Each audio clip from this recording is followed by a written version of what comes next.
கொடியின் காதில் கேட்டது கேட்டது அதனால் ஜூலை 7ஆம் நாள் மாலை 7:10 உந்தன் காலங்கள் உறைந்ததென்ன? உன்னை முதலாய் முதலாய் பார்த்தது மூச்சே நின்றது நின்றது அதனால் உன் உயிரின் பெண் வடிவம் நான் தானே, என் உயிரின் ஆண் வடிவம் நீதானே. என் என்று ஏதென்று சொல்வேனே சில்லென்ற தீ ஒன்று நீதானே.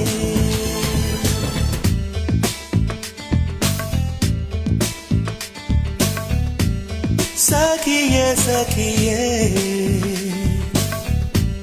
சகித்தாய